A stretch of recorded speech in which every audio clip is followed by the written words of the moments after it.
Hi, this is Payal. Welcome to Gyanam Educate Tutorials, and today we are going to start with the third part of principle of inheritance and variation.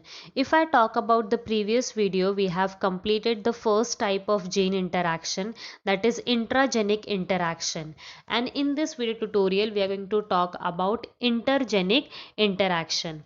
At the end of this topic, we are also going to solve some previous year NEET question. So let's start with this topic.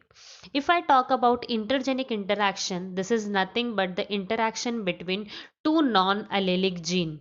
When there is interaction between non-allelic gene, it is known to be intergenic interaction. कहने का मतलब ये है कि जब दो non-allelic gene आपस में react करते हैं तो वो intergenic interaction को प्रोड्यूस करते हैं, राइट। सो नॉन एलेलिक जीन जो है इसके बारे में मैंने आपको डिटेल में बताया है in the previous video. I have mention the link in the description box and I will suggest you to watch so that you can understand this part very clearly. So non allelic gene का मतलब क्या होता है? जब jeans जो है वो different loci पर प्रेजेंट होते हैं उनको हम नॉन एलेलिक जीन बोलते हैं। And when there is interaction between this two genes they are going to expressed in different form, that is the complementary gene और सप्लीमेंट्री जीन। कहने का मतलब ये है कि जब नॉन एलेलिक जीन आपस में रिएक्ट करते हैं तो वो डिफरेंट टाइप के एक्सप्रेशंस देते हैं, जैसे कॉम्प्लीमेंट्री जीन्स या सप्लीमेंट्री जीन्स, और इनके बारे में हम डिटेल पढ़ेंगे ये वीडियो ट्यूटोरियल में। So let us first understand the complementary genes. Complementary genes का मतलब होता है कि दो ऐसे जीन्स हैं जो कि नॉन एलेलिक है और जब वो आपस में इंटरैक्ट करेंगे तो वो एक न्यू ट्रेड को प्रोड्यूस करेंगे। Let us understand this concept in a better way. मैं दो जीन्स का एग्जाम्पल लेती हूँ, जैसे कैपिटल सी और कैपिटल पी। ये दो ऐसे जीन्स हैं जो नॉन एलेलिक है और जब ये दोनों इंडिपेंडेंटली एक्सप्रेस होते हैं, यानी कि जब ये अलोन प्रेजेंट है, तो ये क्या करेंगे? दोनों भी वाइट वैरायटी के फ्लावर्स को प्रोड्यूस करेंगे जब ये दोनों आपस में इंडिपेंडेंटली प्रेजेंट है, ठीक है। तो capital C and capital P जो है वो ऐसे डोमिनेंट जीन्स है, जब वो अकेले प्रेजेंट है तो वो वाइट वैरायटी के फ्लावर्स को प्रोड्यूस करते। But when these two genes are interacting with each other, जब ये आपस में इंटरैक्ट करेंगे तो ये क्या करेंगे? पर्पल कलर के फ्लावर को प्रोड्यूस करेंगे, यानी कि पर्पल कलर की वैरायटी देंगे। ऐसा क्यों होगा? उसका रीजन हम यहाँ पर देखते हैं। जैसे मैंने बताया, डोमिनेंट जीन जो है that is capital C and capital P जो है दोनों ही डोमिनेंट जीन है। अगर मैं जीन सी की बात करूं तो ये क्या करता है? एक एंजाइम को प्रोड्यूस करता है जो क्या करेगा? कन्वर्ट करने का काम करता है, यानी कि रॉ मटेरियल जो है फ्लावर के उसको पिगमेंट में कन्वर्ट कर देगा, दैट इज द क्रोमोजेन पिगमेंट में इसको कन्वर्ट कर देगा। सो अगर इंडिपेंडेंटली ये प्रेजेंट है तो ये सिर्फ वाइट कलर की वैरायटी को प्रोड्यूस कर देगा। But if there is gene P also present and there is interaction between this two gene, ये जो क्रोमोजेन है ये आगे और कन्वर्ट करेगा, यानी कि और ज़्यादा कन्वर्ट हो जाएगा। कैसे कन्वर्ट हो जाएगा? क्योंकि ये जो जीन पी है ये एक अलग टाइप का एंजाइम प्रोड्यूस करेगा जिसको हम ऑक्सीडेज बोलते हैं, और ये क्रोमोजेन को क्या करेगा? पर्पल कलर एंथ्रोसाइनिन में प्रोड्यूस कर देगा और इसी वजह से फ्लावर का जो कलर है वो पर्पल हो जाएगा। So it is easy for us to understand कि whenever there is interaction between the gene C and gene P, there is always a new phenotype which is produce, that is purple colour flowers are produce. और ये सबसे पहले observe किया था sweet pea plant में by the two scientist, that is Bateson and Punnett. Will understand this with the help of this picture. सो जैसे मैंने आपको बताया कि दो डोमिनेंट जीन है that is the capital C and capital P, अगर ये दोनों प्रेजेंट रहेंगे तो हमें पर्पल कलर के फिनोटाइप देखने मिलेंगे। और अगर ये दोनों इंडिपेंडेंटली एक्सप्रेस करेंगे, यानी कि इंडिपेंडेंट है, दोनों में से एक ही अगर जीन प्रेजेंट है, जैसे हम यहाँ पर देखें या हम यहाँ पर देखें तो सिर्फ कैपिटल सी प्रेजेंट है, राइट, यानी कि डोमिनेंट जीन प्रेजेंट है कैपिटल सी का। या फिर अगर हम यहाँ पर देखते हैं तो सिर्फ capital P dominant gene present है, राइट। और इसी वजह से हम यहाँ वहाँ पर क्या देखेंगे, वाइट वैरायटी के फ्लावर्स हमें वहाँ पर देखने मिलेंगे। So I hope the concept is very clear that when this two genes are expressed independently they are going to produce white variety, और जब ये आपस में रिएक्ट करेंगे या इंटरैक्ट करेंगे तो ये पर्पल कलर के वैरायटीज को प्रोड्यूस करेंगे। So this was all about the complementary gene. Now we'll move on to the second part, that is the supplementary gene. जब हम supplementary gene की बात करते तो इसमें हम क्या देखेंगे, अगेन यहाँ पर दो टाइप के जीन्स है, यानी कि कैपिटल C और कैपिटल A, ठीक है। तो अगर हम इन दोनों जीन्स के बारे में बात करते, कैपिटल C जो जीन है वो इंडिपेंडेंट है, ठीक है।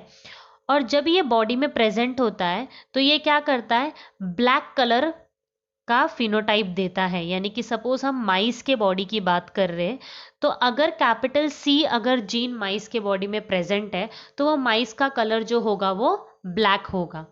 बट A जो है वो बेसिकली डिपेंडेंट है C के ऊपर, तो अगर A को अपना फिनोटाइप एक्सप्रेस करना है तो उसे C की ज़रूरत पड़ती है, और अगर C प्रेजेंट नहीं है तो A अपना एक्सप्रेशन नहीं दिखा पाता है। तो इसको हम लोग अगर प्रीवियस जो टाइप पढ़ा हमने उससे रिलेट करें तो ये काफ़ी अलग है। यानी कि इसमें क्या है, एक जो जीन है उसको दूसरे जीन की ज़रूरत है, राइट। तो C gene is independent and A gene is dependent on C gene for the phenotypic expression. This will understand this with the help of this written material. अगर मैं बोलूँ दो नॉन एलेलिक जीन जो है जिसमें से one type of the gene product its effect whether the other is present और not, जैसे कि C जो है वो इंडिपेंडेंट है, उसे कोई ज़रूरत नहीं है A की, वेदर A इज प्रेजेंट और नॉट वो अपने फिनोटाइप को एक्सप्रेस करेगा। And the second that is the supplementary gene produce it effect only in the presence of the first, जैसे कि मैंने A के बारे में बताया। A जो है वो कंप्लीटली C के ऊपर डिपेंडेंट है, अगर C प्रेजेंट है तो ही वो अपने फिनोटिपिक एक्सप्रेशन को चेंज कर पाएगा, वरना नहीं। Will understand this with the help of this example. एक माइस का एग्जाम्पल लिया है जिसमें दो जीन्स है, that is the capital C and capital A, जो कि किसके लिए रिस्पॉन्सिबल है, कलर के लिए रिस्पॉन्सिबल है। In absence of dominant allele both the genes, अगर दोनों भी जीन्स एब्सेंट है तो माइस का कलर क्या होगा, एल्बिनो कलर होगा, right. So if there is C and A दोनों भी जीन्स अगर एब्सेंट है तो माइस का कलर एल्बिनो होगा, राइट। अगर C जीन प्रेजेंट है तो कौन सा कलर का होगा, ब्लैक कलर का होगा, है ना, क्योंकि C इज इंडिपेंडेंट और इसी वजह से ये अपना कलर जो है वो दिखाएगा। अगर A प्रेजेंट है लेकिन C प्रेजेंट नहीं है तो A अपना फिनोटिपिक एक्सप्रेशन नहीं बता पाएगा और इसी वजह से एल्बिनो कलर ही प्रोड्यूस हो पाएगा। इसका मतलब क्या होता है कि A का प्रेजेंट और नहीं प्रेजेंट का कोई फर्क नहीं पड़ता है, क्योंकि A जो है वो डिपेंडेंट है C जीन के ऊपर, और इसी वजह से अगर A जीन प्रेजेंट है तो उसे C की ज़रूरत है अपना फिनोटिपिक एक्सप्रेशन को दिखाने की। And if there is presence of A gene, उसके साथ अगर C जीन भी प्रेजेंट है तो ये दूसरे टाइप का कलर देंगे, that is the agouti colour. So I hope the concept is very clear, will understand this with the help of this picture. तो जैसे हम यहाँ पर देख सकते हैं ये जो कलर्स है उनको हम अगूती कलर बोलते हैं, ठीक है। So basically there is presence of both A and C gene. जब A और C दोनों जीन प्रेजेंट होंगे तो ये आपस में इंटरैक्ट करेंगे और अगूती कलर देंगे, राइट। लेकिन जब सिर्फ C जीन प्रेजेंट है तो ये इंडिपेंडेंट है और ये अपना फिनोटाइप देगा, that is the black colour, right.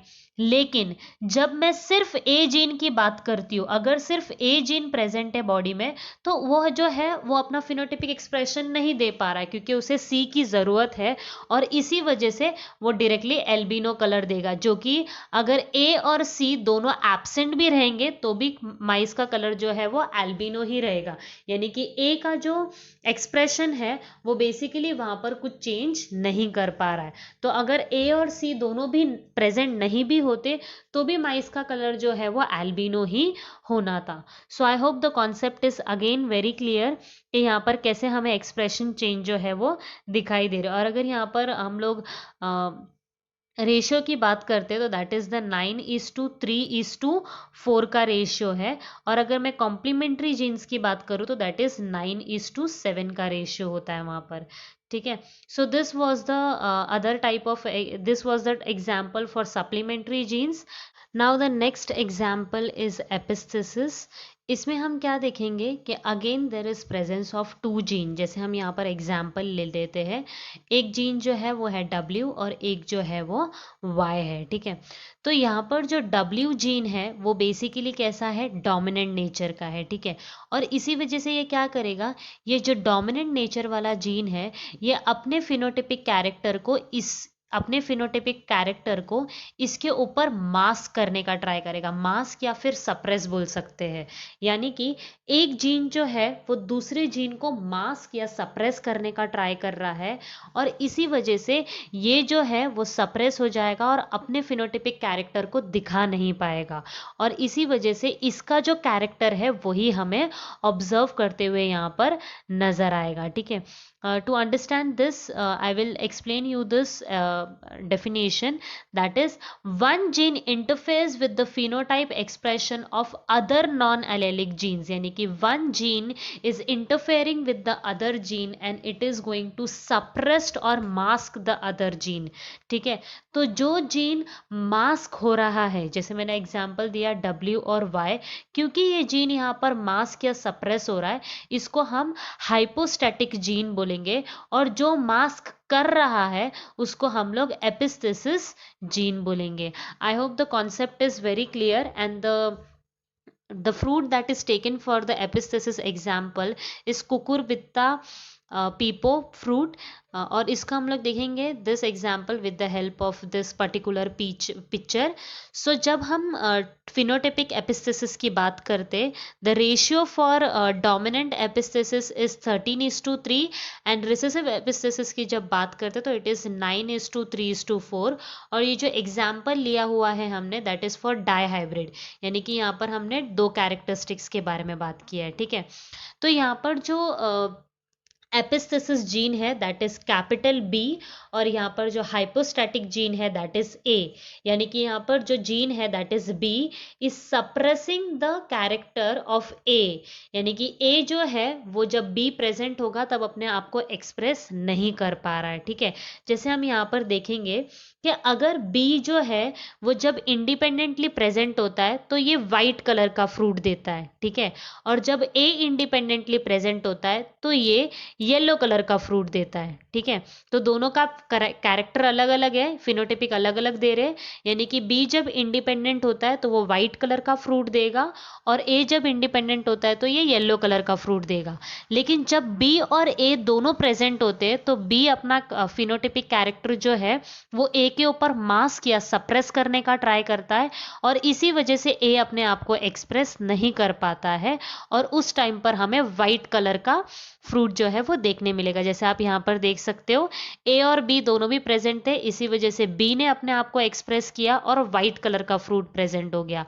लेकिन अगर हम यहाँ पर देखें तो B क्योंकि प्रेजेंट नहीं है, A जब इंडिपेंडेंटली प्रेजेंट है तो वो फ्रूट जो है वो येलो कलर का होगा, और जब दोनों भी रिसेसिव फॉर्म में होंगे तब ग्रीन कलर का फ्रूट जो है वो हमें यहाँ पर देखने मिलेगा। So I hope the concept is very clear कि यहाँ पर दो जीन्स हैं जिसमें से वन जीन इज मास्किंग और suppressing the other gene. So the one which is masked is known to be hypostatic gene, और जो पर्सन मास्क कर रहा है यानी कि जो जीन उसको मास्क कर रहा है उसको हम लोग एपिस्थेसिस जीन बोलेंगे। So this was all about the एपिस्थेसिस।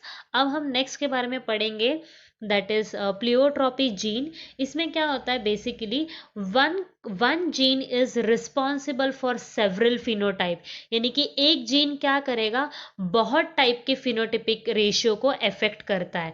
When a gene affect many of the aspects of phenotype और कंट्रोल सेवरल फिनोटाइप, यानी कि एक पर्टिकुलर जीन जो है वो अलग अलग ट्रेड या कैरेक्टर को कंट्रोल करता है। अब यहाँ पर आपको अंडरस्टैंड करना है, कैरेक्टर और ट्रेड दो अलग अलग चीजें हैं।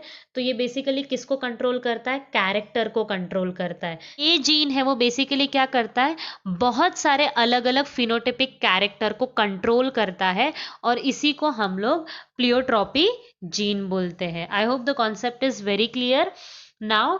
ये जब बहुत when a number of related changes are cause, यानी कि जब ये प्लियोट्रॉपी जीन बहुत ज़्यादा चेंजेस को कॉज करता है, यानी कि एक साथ बहुत सारे फिनोटिपिक इसमें चेंजेस लाता है, तब क्या होता है? सिंड्रोम हो जाता है। अब सिंड्रोम जो होते हैं वो अलग अलग टाइप के डिफेक्ट्स होते हैं inside the body, that can be sickle cell anaemia, haemophilia, और can be Down syndrome, Turner syndrome.